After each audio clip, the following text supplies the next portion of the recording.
we are going to understand the fundamentals of AngularJS and why it is important under the mean stack.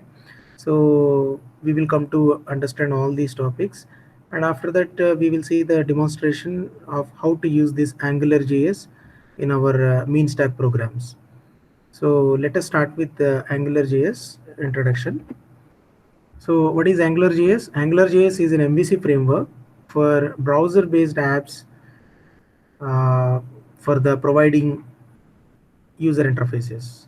So it is open source, and it was originally developed by Google. So it was basically for the front end development, and it is also following one um, architecture, that is MVC architecture, model view controller. The clean architecture has attracted a large following quickly. So version 1.0 was released in June 2012. Then later on it came to develop to future versions. The goal is building CRUD style business applications.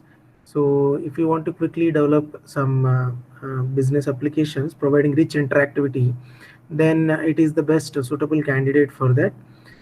But if you are considering for developing any games or some animations by using this AngularJS, then it is not suitable. Okay, so it is not meant for the games.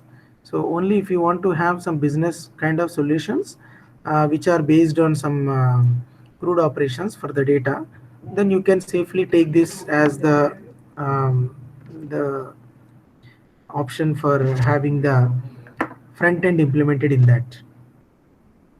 Then it uses the declarative programming for UI and imperative programming for the logic. The application is wired together in a declarative way. We will come to see in the demonstrations. So how you have to keep the UI, that means the markup is actually entangled with this AngularJS components. So in that way, we have some interpretations which have to be given in this way. Then it supports modern desktop and mobile browsers. So it all the desktop and mobile browsers are supported. AngularJS provides a package of functions that allow to developers to design fast and powerful web applications capable of handling large data files. So AngularJS is an open source web application framework. So it is offering a fast and powerful web applications which can be handled for the large data files. So AngularJS helps web developers create programming logic for their applications within the actual web page and link the web application data model to backend databases and services. So basically what it does is we create the programming language for the applications within the actual HTML web page, and we have to link up that to the data model so that it can operate on the actual databases, providing the support from the services. Okay, so in that way it is going to actually act in tandem with different technologies.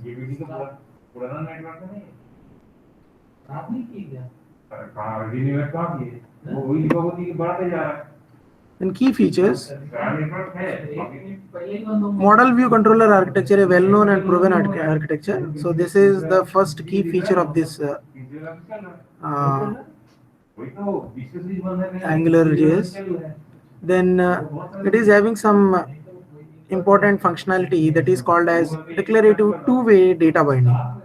So we can have two-way data binding and automatically synchronizes values between model and view.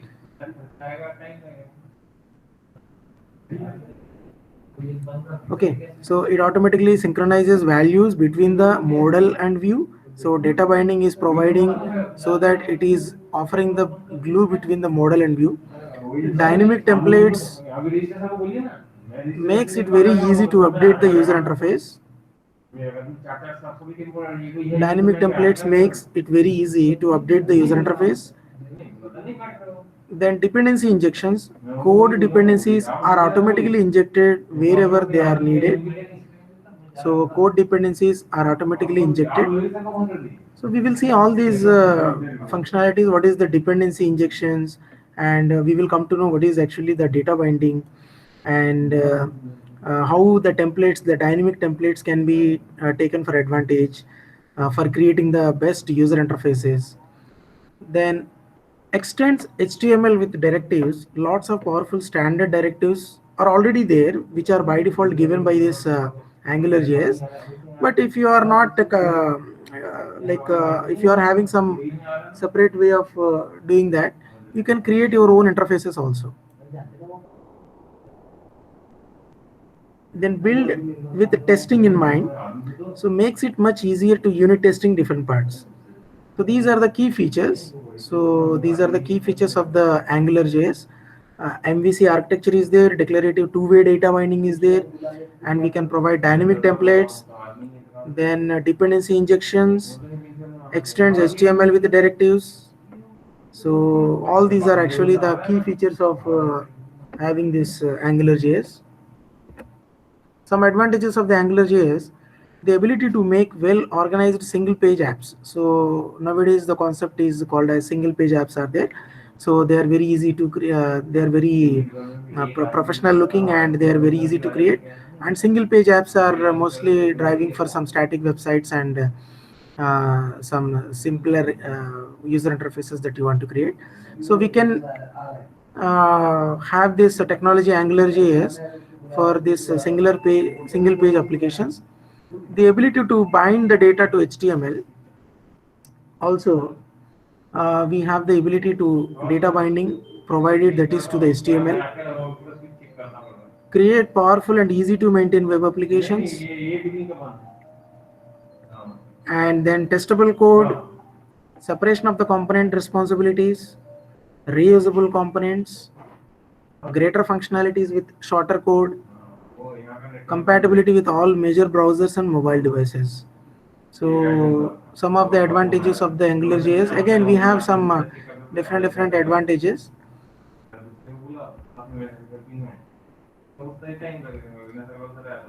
So powerful applications we can create, separation of the component responsibility also we can give, and we can reuse the components also. So what is a component? The component is a kind of feature that we can embed in different web pages, and which can be reused again and again. Then when not to use the AngularJS? AngularJS was designed with data-driven apps in mind. It's also an excellent choice if your app interacts with a lot of RESTful web services. Suppose if you are having one API service which you want to get access on your MeanStack web application, then AngularJS is the best candidate, because it can easily handle the RESTful web services or whatever the endpoints that we are having for the data. But the cases are like, if you want to have DOM manipulations that are part of your application where model data is not the focus, then in those conditions it is not recommended. Okay, so the DOM manipulations means HTML is by using the JavaScript we can actually manipulate the document object model. This document object model is actually required to animate something, to hide and seek something. So these kind of interactivity that it is actually providing. So if you are using heavily this DOM manipulations, then it is not the recommended. The AngularJS is not the recommended technology to go with that, because model data here in this case is not the focus. So the AngularJS is actually providing the two-way data binding. So wherever your data is important, the data you need to show on the web page, in those conditions you can depend on this technology. And when you want to develop a web app which is basically a game or involves heavy graphics manipulation, again, if you are into that graphics animations or some heavy processing on the images, or some graphical interpretations, or providing some game kind of features, then also it is not the suitable candidate for working in this technology. Okay, so wherever the data driven applications are there, then only this AngularJS is needed, so that you are having the best performance as well as the data binding which is automatically coming into your page and which is coming to your advantage for your web projects. Okay, otherwise you are having the DOM manipulations or any game kind of interactivity if you want to provide, then you should not go with this Angular JS. So let us understand the basic concepts of how it actually works. First important tag is ng app. So what is this ng? This is the short note for this Angular. So ng is representing the Angular keyword. So ng app is one specific tag which can be embedded any part of your HTML. Okay, so it defines the application space. So wherever you are putting this tag ng app, that means the entire application space for the Angular JS is getting started. So it can be added to the page header, or it can be added to the page body, or some particular markup element. So that is up to the programmer's decision to which particular markup the Angular scope is required to give. So the scope is actually given with this Angular app. So how to put this scope? You have to call this keyword ng app and name it with any name like my app or some my project or something like this. So the name can be anything, and this is the keyword that you want to have for your Angular apps uh, to be working on your web pages. So this is where you need to put in the format of an attribute, and this can be embedded either in the HTML or in the body or in some markup element like paragraph, table. So wherever it is there, you can put in that way. Then basics of Angular JS. So after putting that Angular, you can see we have in this example which is colored in red color. So we have given this scope like in the paragraph markup, and where we are using this expression, simply we are concatenating two strings so that to produce the concatenation of this particular word as a word, particular word. And one more implementation without this, if you take this uh, without any Angular app scope, because this scope is limited to this markup element only, so the ng app can be worked only under this, because the scope is limiting to this paragraph element. So this is not actually getting that scope, so that's why it will not be binding anything. It is not actually processed by the Angular JS. Okay, so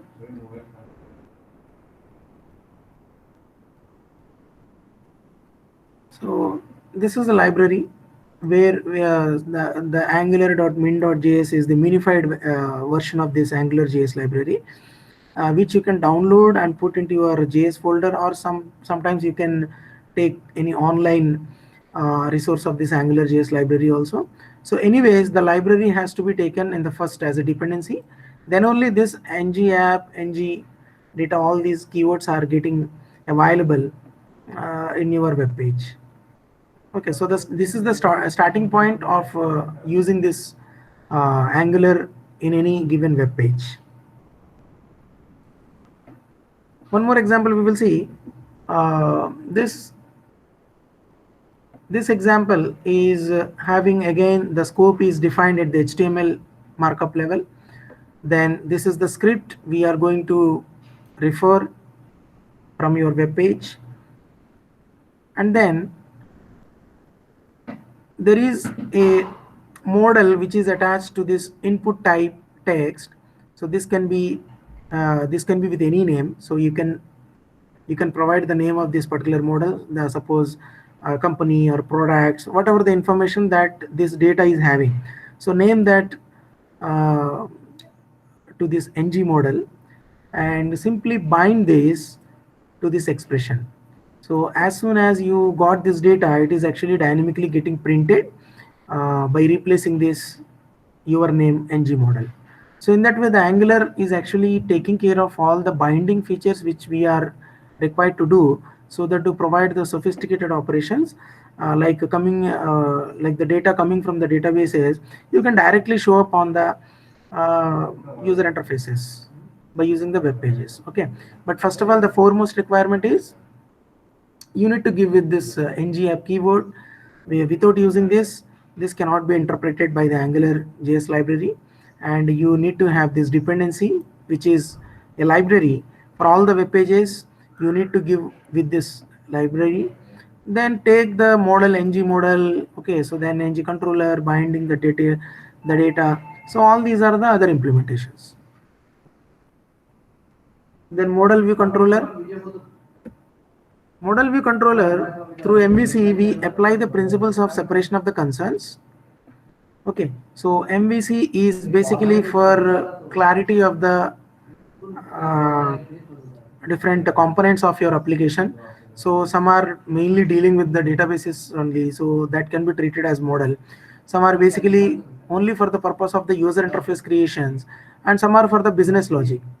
So in that way, the MVC pattern offers some clear separation of the concerns which are not actually interacting or intermingling with one another, so that if you want to scale up your application or if you want to manage the things properly, there is a clean separation of the concerns which we already have in this MVC pattern. So the view is in no way exclusively tied to the model. So it is far easier to treat it as a distinct component that we can swap out for another. So suppose the view is nothing but a modularity that we are having. So if you are not using this Angular JS, then you can use some another different technology like React JS. Okay. So the component is simply we can replace with another technology. The view is now in our Angular JS technology, the view is basically created with the Angular JS, but it is not required to do in a mandatory way. If you are having any other front-end technology, so that to create your own interfaces, like you can take the advantage of the React or any other technology. So that means we can swap out for another technology. We can swap out for the another technology. So MVC is a tried and tested way to build the robust applications. So it is already in the industry. Every technology is actually by default supporting that. So MVC is a tested one. So in the Angular JS also we can have this MVC pattern for using your web applications. Then model represents the underlying logical structure of your data. So this model can be created out of the database objects. Okay, so you can have your database schema. So based on the schema, you can create with your own model. So the model is nothing but a representation of your actual data, and it is a common mistake to think of the model as the database behind your application. So it's not the actual database. So model is a representation of your actual database object, and it is much better way to view the model as the body of the code that represents the data. Exposed to the view through the scope. Okay, so this model we are going to expose through, then we will come to know about this dollar scope. So this is basically exposed by using this dollar scope. Okay.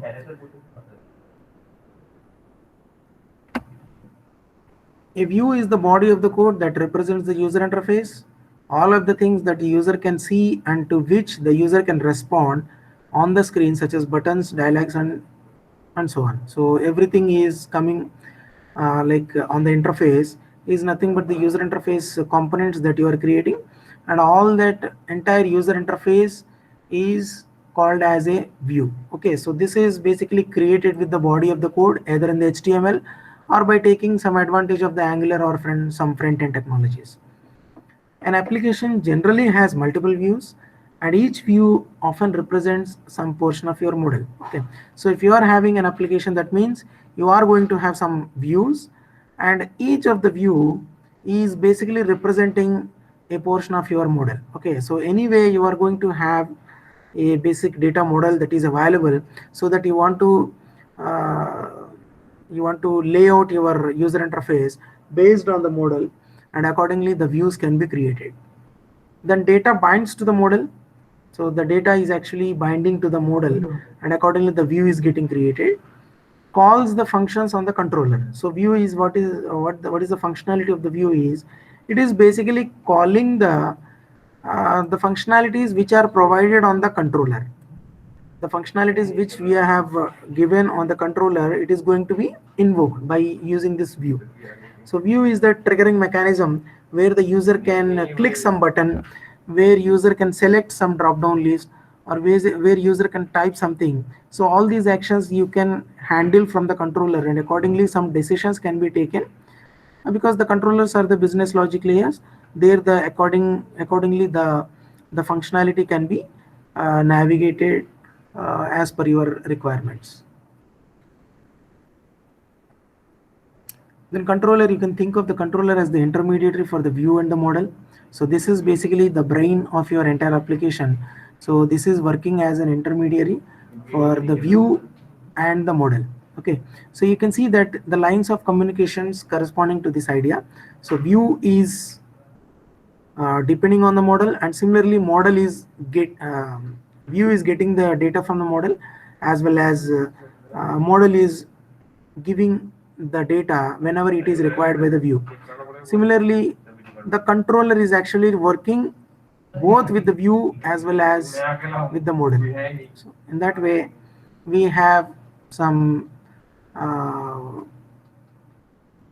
the communication that is clearly laid down, and uses the additional services for reusable logic. So controller can be given with additional support of processing of the information by the way of services. So they can be the reusable components also.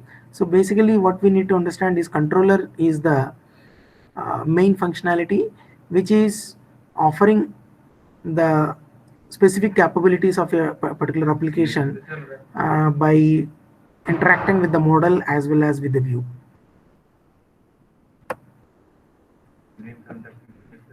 So here is the controller. So basically what happens whenever there is any view, that means this is the user interface.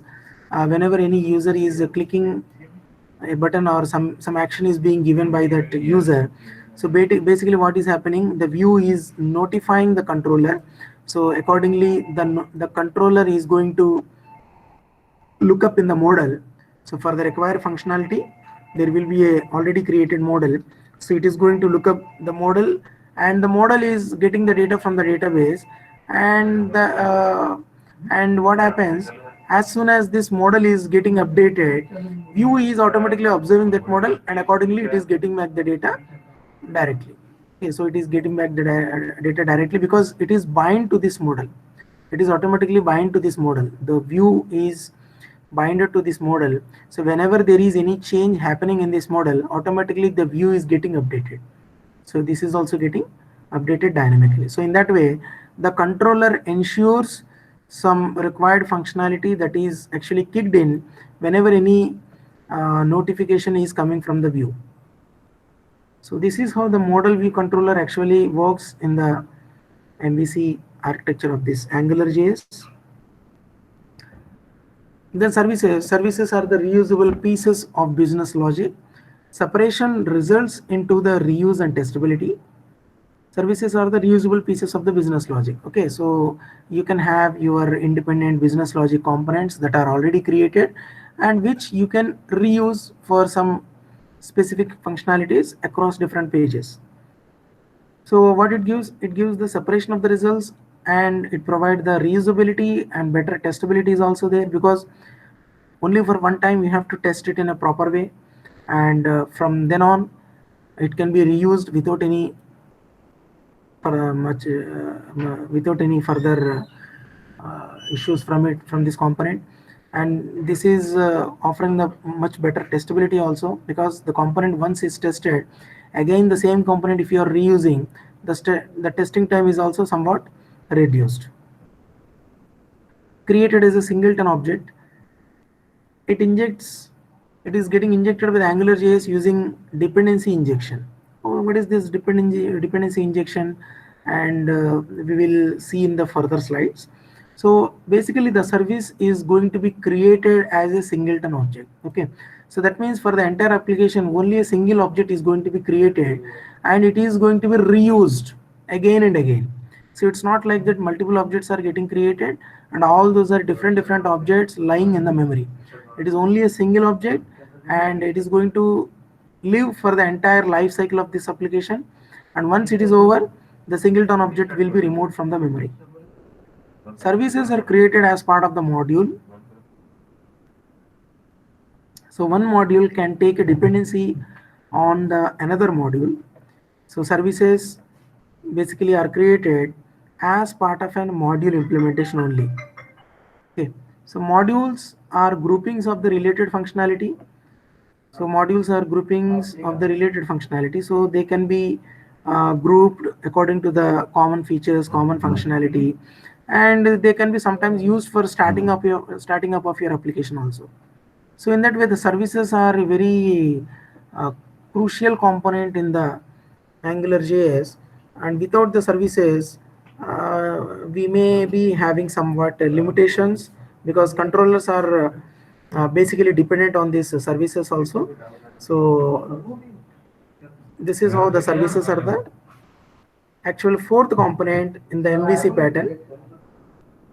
In the MVC pattern, this we can treat as a fourth component, but basically this is a part of the controller only. The services is actually based on this controller only, and the controller is mainly interacting with the services, and services are the reusable modular functionalities, and then whatever the functionality is seen by the controller is basically given in the format of a model view. So in that way, we are having this MVC architecture in the AngularJS.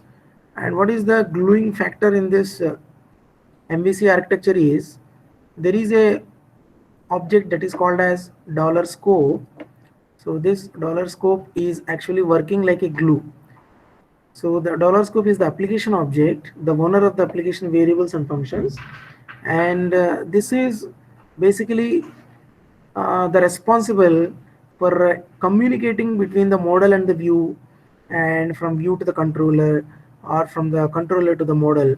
So all these are basically happening on this objects supervision only. So this is the main object from the AngularJS in which we can communicate from MVC. So how essentially the scope $scope object is actually getting implemented is, essentially a scope is nothing but a plain old JavaScript object, and that is just a container for the key value page. Suppose if you create a JavaScript object, suppose this is a var my object, and this is a simple object in the JSON format with some name and some creator. Okay, so in that way we can have our information which is available in the key value page. Now a scope, like the other objects, can have the properties and functions attached to it. The only difference is that we don't usually construct a scope object manually. So it is not the manually created object. Actually, it is by default going to be created by the AngularJS once you start the coding by using the ng app. So as soon as you have coded the ng app, the $scope object is actually ready for you, and this scope object is useful for holding the model values and which are presented by the view. So in that way, this object is actually performing like a global scope object, where we can access the model details and we can resave some information by using this $scope object. And this scope is should be treated as a read only inside the view and write only from inside the controller as much as possible, because the controller is mainly for doing some specific actions. So that's why you must be writing the data into the $scope by using the controller, but whereas the views are getting updated from the $scope, because the views are generally for the read only mechanisms only. They provide the read only mechanisms only. So that's why it is a better way to handle the things whenever you are writing the $scope, whenever you are writing the applications in the MVC, by accessing this $scope object. Okay, the standard services, many general purpose services provided with AngularJS. So these are the by default available services in the AngularJS, and Some are $HTTP, which is generally used for the XML HTTP request. That means for any kind of AJAX based operations. Okay, so whatever the network transmissions that you are operating on, so they are by default supported by the service $HTTP. And then second one is $location. It provides the information about the current URL. So what is the current URL location is going to be fetched from this service $location. Then $Q is a promise deferred module for asynchronous request.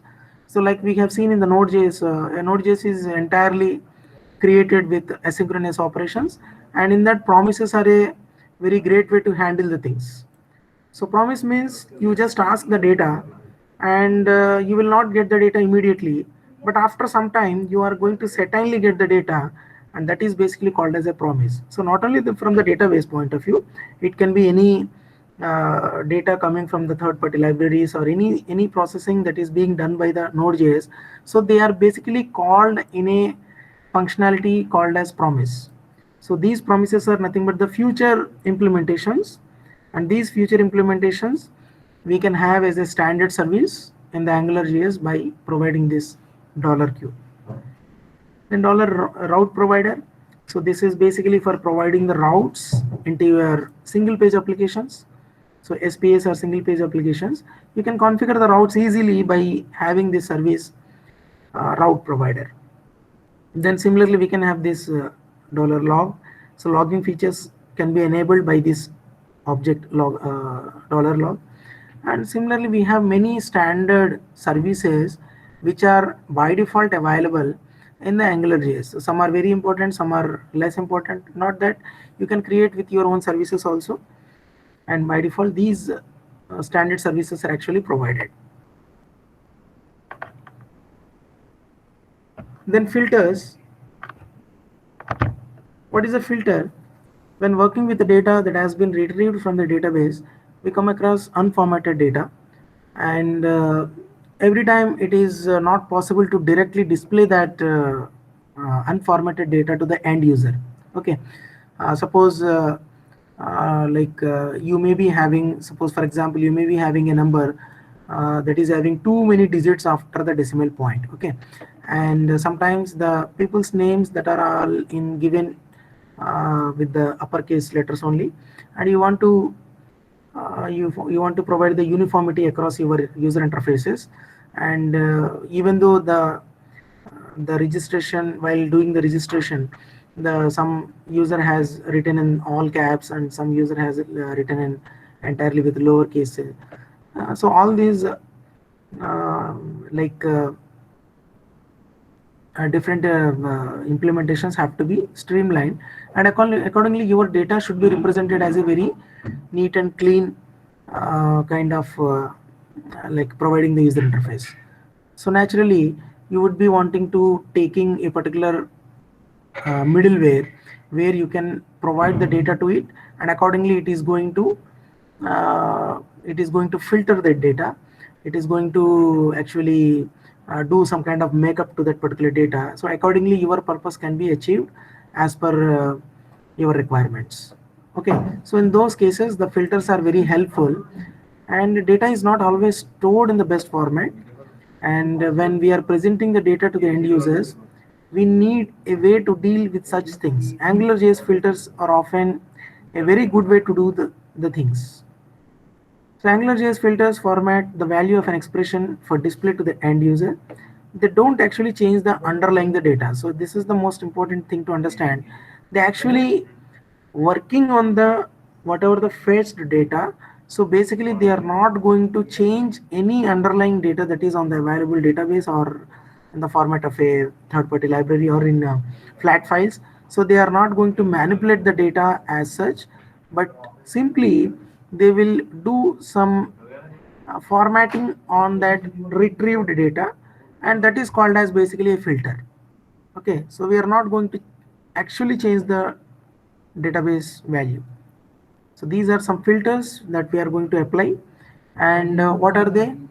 Suppose for example your data is coming from the database, and that database is having some rows which are completely given in uppercase. Okay, so now you want to convert that uppercase data to the lowercase. So how to do that? So this is an expression. The data is your object, and in that object, wherever there is any first name, it will be converted to this lowercase. So this is how we can give with this filter for the incoming data. Similarly, the same filter can be applied on the surname also. And if you want to provide in a different way, suppose your data is in the lowercase, and if you want to emit the data in the uppercase, then similarly you have to write here uppercase. Okay, so here is an example. Your data is actually in this format. Our database is actually having the data in this format, but now after using the filters, your end result will be looking like this. So this is how the filters actually are a great way to work with, so that to have a uniformity in your views and providing better uh, representation of your data.